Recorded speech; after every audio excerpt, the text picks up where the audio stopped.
राधे राधे मित्रों। तो मित्रों, आप लोग राधा किचन के अपकमिंग एपिसोड में देखेंगे कि तो मित्रों, वीडियो शुरू करने से पहले अगर आप हमारे चैनल पर नए हैं और अगर अभी तक आप लोगों ने हमारे चैनल को सब्सक्राइब नहीं किया है तो चैनल को कर लीजिएगा सब्सक्राइब और बेल आइकन को ऑल पे करके प्रेस कर दीजिएगा, जिससे कि हमारी नई वीडियो का नोटिफिकेशन आपको मिल जाए। तो मित्रों, आप लोग देखेंगे कि राधा कृष्ण दोनों निंद्रा में होते हैं और बलराम दाऊ शंखनाद करते हैं।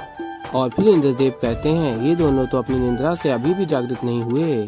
और फिर बलराम दाऊ कहते हैं यदि कोई एक ऐसा भाव है जो इस गहन निंद्रा में भी इन तक पहुंच सकता है तो वो एकमात्र प्रेम का भाव है।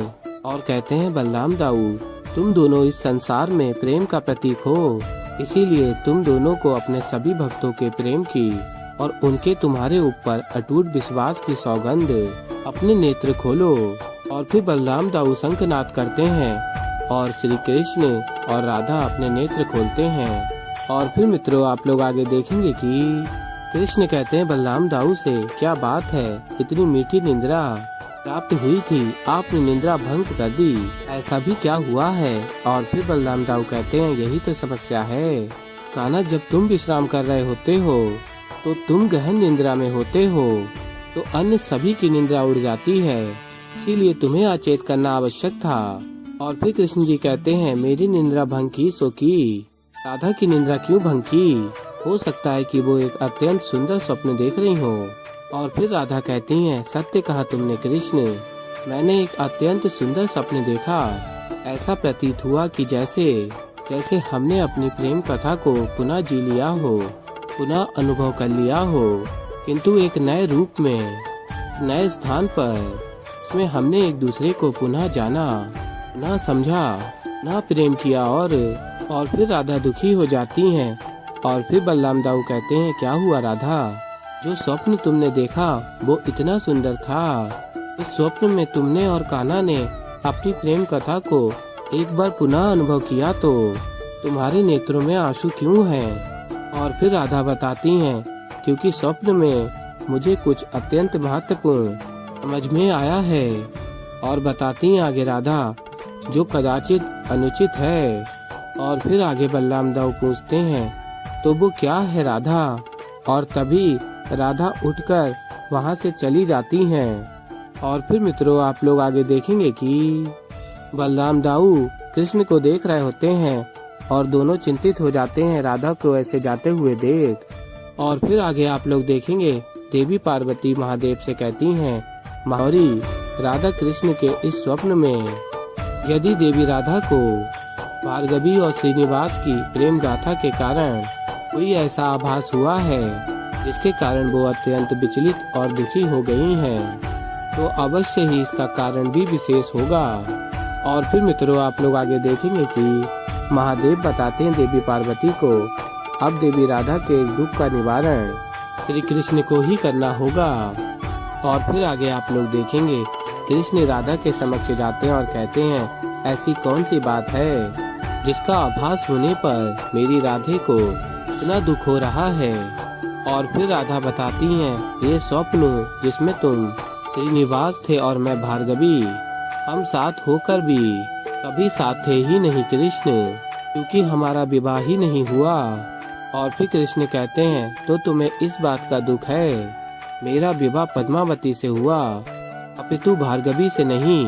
और फिर राधा कहती है नहीं कृष्ण, मुझे ज्ञात है कि हम जहाँ भी हो और जिस रूप में भी हो, भले ही एक दूसरे से विवाह भी ना करें, किंतु हमारा प्रेम इन समाज के बंधनों से कहीं अधिक है। कृष्ण की राधा हूँ और श्रीनिवास की श्री, किंतु मैं तो सदैव तुम्हारे हृदय में ही स्थान पाकर प्रसन्न हूँ। किंतु दुख इस बात का है कि क्या लोग इसे समझ पाएंगे कि हमारा प्रेम विवाह के बंधन से कहीं ऊपर है।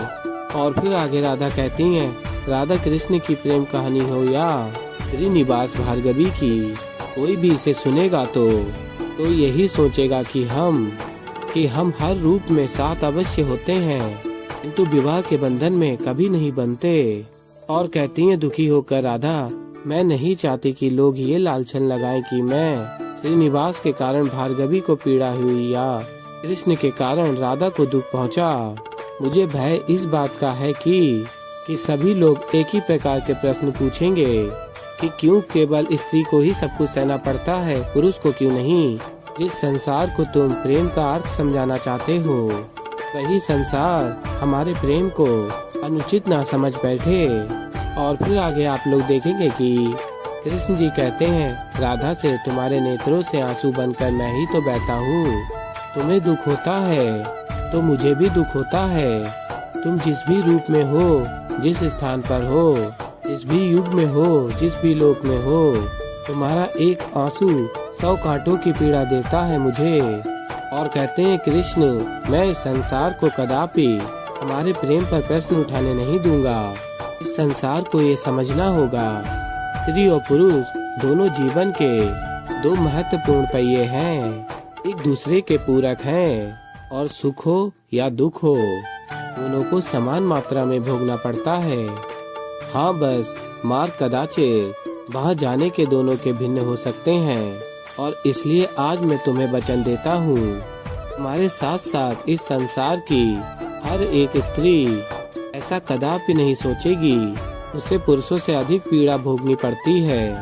और फिर मित्रों, आप लोग आगे देखेंगे कि राधा कहती है, मेरी बस यही इच्छा है कृष्ण कि तुम ऐसा कर पाओ, किंतु मेरी ऐसी कोई आशा नहीं है कि तुम ऐसा कर पाओगे, क्योंकि संसार में प्रत्येक पुरुष कृष्ण तो नहीं है ना, जो अपनी राधा की पीड़ा को दूर करने के लिए उससे 100 गुना ज्यादा दुख सहने को सज्ज हो जाए।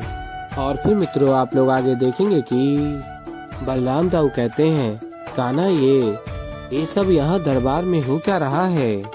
और फिर कान्हा बताते हैं, राधा को एक वचन दिया है, उसे पूर्ण करने के लिए ये सब हो रहा है। और फिर बलराम दाऊ कहते हैं कान्हा से, कौन सा वचन, और ऐसा क्या करने वाले हो जिसके लिए इतना सब कुछ हो रहा है।